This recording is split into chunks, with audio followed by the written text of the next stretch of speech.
Ciao a tutti e bentornati a Maurizio Passione Orologi. Oggi parliamo del mio Bulova, il primo Bulova automatico della mia collezione, arrivato pochi giorni fa, e apriamo insieme questa scatola, tipica classica scatola Bulova, e vediamo insieme quello che contiene. Quindi qua abbiamo all'interno l'orologio col suo cuscinetto. Il prezzo che da listino è 399, ma si trova facilmente per 250-300 euro online. Alcune parti del cinturino extra che ho rimosso, la garanzia e il libretto di istruzioni classico. Questa qualità della scatola è buona, chiaramente non è un orologio di lusso, ma un buon orologio solido di un brand storico. Ricordiamo la Bulova, un brand americano nata da una gioielleria a New York, poi brand acquistato dalla Citizen, la giapponese Citizen, durante la crisi del quarzo, quindi che portò alla crisi degli orologi automatici, per il suo rilancio, che c'è stato però meno di quanto si pensasse dopo l'acquisizione appunto della casa giapponese. Questo ha portato chiaramente l'utilizzo per questi orologi di un meccanismo giapponese, il Miyota della Citizen. Magari faccio vedere un po' più in dettaglio, visto che il fondello è a vista. Nello specifico, questo è un Miyota 8350 automatico, un buon meccanismo automatico, non chiaramente paragonabile ai migliori svizzeri, però interessante, ha 60 ore di autonomia e unidirezionale. E la cosa interessante è anche appunto scritta all'interno dell'orologio, infatti vedete 60 ore, eh, automatico, 21 gioielli, ci sono 21 rubini all'interno del meccanismo che si può vedere nel fondello. Caratteristiche appunto visibili anche a occhio nudo sono chiaramente il fondale blu del quadrante, a mio parere molto piacevole, uno dei motivi principali per cui ho acquistato questo orologio. E l'apertura ora è 7 appunto di uno scheletrato che permette di far vedere il meccanismo dell'orologio automatico, i numeri romani col classico 4 non scritto per sottrazione ma per addizione, quindi con 4 lineette, come si usavano i latini, appunto meno più ignoranti, meno colti, che hanno difficoltà a sottrarre, mentre ad aggiungere è appunto più semplice, anche se in realtà, insomma, vediamo dopo, poteva starci anche un 4 classico. Il cinturino è di buon livello, è un cinturino in acciaio con finitura grigia, la chiusura è a scomparsa con artiglioli in acciaio sempre, anche qua buona qualità dell'acciaio. Dimensioni 42 mm, mentre lo spessore cassa è 12,7 mm. Diciamo che per un orologio che non ha complicazioni ma che ha solo la funzione tempo, quindi senza calendario, senza data, eccetera, diciamo che è un orologio abbastanza robusto per le sue caratteristiche, però insomma a me, come la moda attuale, piacciono orologi abbastanza sostenuti. Il peso è 256 grammi, anche questo è abbastanza sostenuto. E con troppi giri di parole, cerchiamo appunto di arrivare a un giudizio finale. Allora, è un orologio che consiglio nell'acquisto oppure no? Allora, diciamo subito sì, con alcuni però. Allora, ci sono alcuni pro e contro. Diciamo che i pro sono, uno, il meccanismo giapponese Miyota è solido, resistente. Ho calcolato 7 secondi di ritardo al giorno, che per un orologio è decisamente un buon livello, insomma sotto i 5 secondi è perfetto, diciamo 7 secondi diciamo, è proprio un buon record, 6-7 secondi di ritardo ogni giorno ci stanno per un orologio di questa fascia di prezzo. La carica dura 60 ore e anche di più da quanto mi pare, però insomma perché l'ho caricata e poi l'ho lasciato 2 giorni, 2 o 3 giorni senza utilizzarlo e l'orologio ancora girava in modo ancora corretto e puntuale. Il quadrante lavorato a doppia zona lo trovo molto elegante, e ci sono delle piacevoli sfumature che si notano non al chiuso come adesso, ma quando si è all'aperto, quindi il bordino esterno ha delle piacevoli riverberi di colore blu, azzurro, celeste, eccetera. Il fondello esterno a vite lo trovo molto curato e molto adeguato per questo fascia di prezzo, insomma.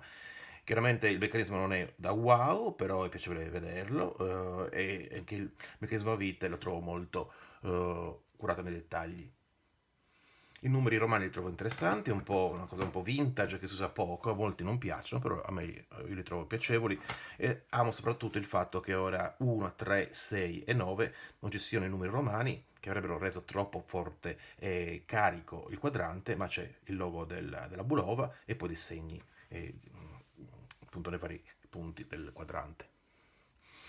Le dimensioni di 42 mm sono tutt'altro che eccessive, ci stanno. Faccio vedere che questo qua è un Citizen e le dimensioni sono molto, molto simili. Ora farò vedere un punto al polso come sta. E per l'ultimo punto pro, diciamo che il prezzo è decisamente abbordabile.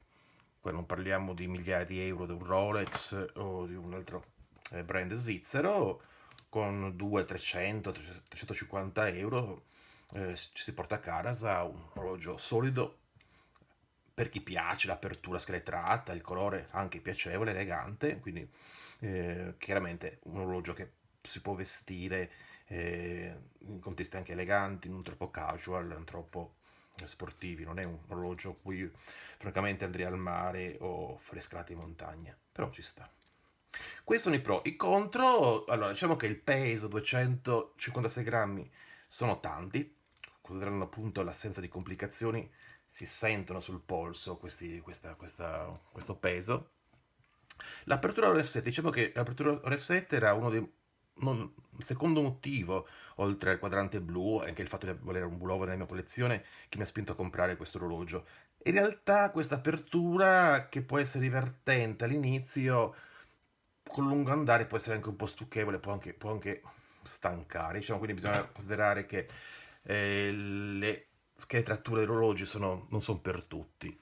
Se uno lo usa per una collezione, quindi con altri orologi va bene, però insomma, se l'unico orologio che utilizzate e non avete altri per cambiare, potrebbe essere un po', come si dice in inglese, annoying, quindi annoiarvi un po', disturbarvi un po'. Però insomma, all'inizio può essere piacevole e divertente, soprattutto per chi usa orologi a quarzo, vedere il meccanismo automatico all'interno dell'orologio anche sulla parte frontale, non solo sul back. Altri punti che magari si potevano migliorare, secondo me, sono la satinatura della cassa, insomma, lateralmente c'è una poca consistenza tra cassa e cinturino fatto molto bene, a me piace molto, chiusura solida, elegante, elementi grigi, però forse la parte laterale della cassa poteva essere curata un po' di più e renderla un po' più omogenea rispetto al cinturino. Altre cose che posso dire, che sicuramente lo spessore è ingombrante, la dimensione 42 mm ci sta, però lo spessore potrebbe essere un po' più sottile e dare maggiore eleganza all'orologio, che comunque ha uno aspetto un po' formale ed eleganza, non è un classico diver o un cronografo sportivo. Il meccanismo è solido, ma certamente economico. Per questa fascia di prezzo non si può pretendere chissà cosa. Quindi, insomma, guardare il meccanismo dal fondello retro non è che fa creare dei wow di stupore, però insomma, come detto prima, per questa fascia di prezzo non possiamo pretendere chissà cosa. Ultimo punto che più lo guardo più mi dà un po' di fastidio e come dicevo prima il numero 4 nel quadrante che appunto che è scritto come tradizione, in realtà non è solo questo modello, la maggior parte degli orologi che usano numeri romani ha questa tipologia di 4, quindi con 4 stanghette, quindi 3 più 1. In realtà, vista la composizione di questo orologio che ha tolto i 12, il 3, il 6 e il 9, sarebbe stato meglio secondo me un bel 4 scritto trattino e V, insomma, il classico romano, avrebbe reso un po' più omogeneo il quadrante, però insomma, questo piccolo dettaglio. Detto questo, ve lo faccio vedere un po' al polso, vedere un po' come può stare. Io ho un polso non grandissimo, tenere conto appunto delle dimensioni del vostro polso rispetto al mio, ma questo è la portabilità. E ripeto, rende molto di più dal vivo, soprattutto rende molto sotto il sole perché ci sono appunto dei riflessi molto piacevoli, visibili quando si porta questo orologio. Questo è quanto, spero di essere stato utile. Ho notato che su YouTube non ci sono recensioni su questo tipo di orologio che è uscito non tantissimo tempo fa, che ho notato che molti amano, ma moltissimi odiano. Quindi probabilmente non è per tutti, è un orologio con uno stile un po' classico dal nome,